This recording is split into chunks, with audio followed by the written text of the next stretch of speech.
všichni doprava, rychle, rychle, no šup, šup. Tak, už je všechno v pořádku, můžete se vrátit na místečka. Vy tu jedete prvně, vidíte? Ano. Že vás neznám, ale nebojte se, ještě jsme se nevyklopili a to tady pracuji už od ledna. Prosím vás, to už jsou Vranovice? Jo, jenže nezastavujeme. Nevystupujeme, nezastavujeme, máme zpoždění, vystoupíte si až v Šakvicích. Co ve Vranovicích kupujete ten nový barák? Barák? No, tamhle ten. Jenomže je na něho moc zájemců. No fakt, tady už bylo lidí.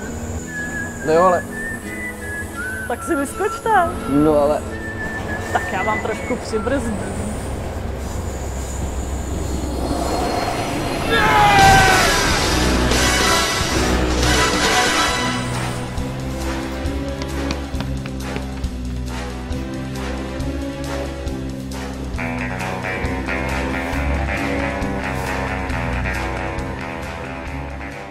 Tak se na to podíváme.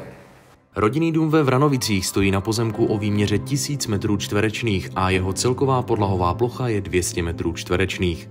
Dispozičně se pak jedná o 5 KK s dvojgaráží, terasou a zahradou. Ze zádveří vstoupíte do centrální chodby, odkud se pak dostanete do všech pokojů. Je tu k dispozici 13metrová ložnice, 3 pokoje, které mají zhodně 9,5 metrů čtverečných a 2 koupelny, které ještě čekají na zařízení dle vkusu nového majitele. Dominantou našeho domu je pak obývací pokoj, který má celkem 43 metrů čtverečných a přípravu pro kuchyňský kout s ostrůvkem a také vstup na terasu a zahradu.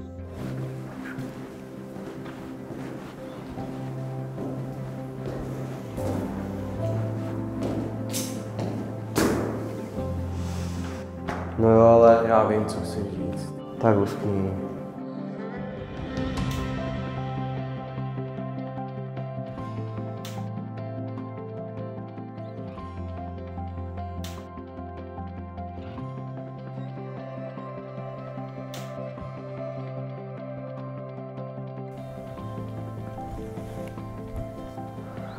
No jo, ale co budeme dělat ve Vranovicích?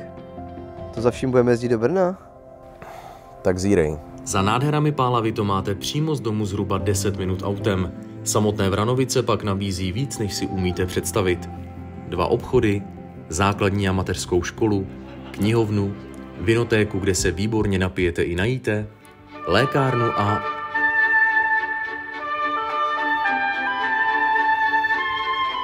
mají tady i vlastního doktora.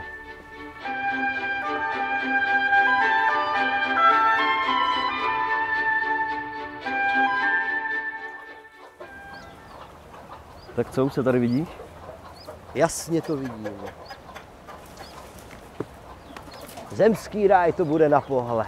3 auta tady budou stát. Bazén. Fotovoltaika na střeše.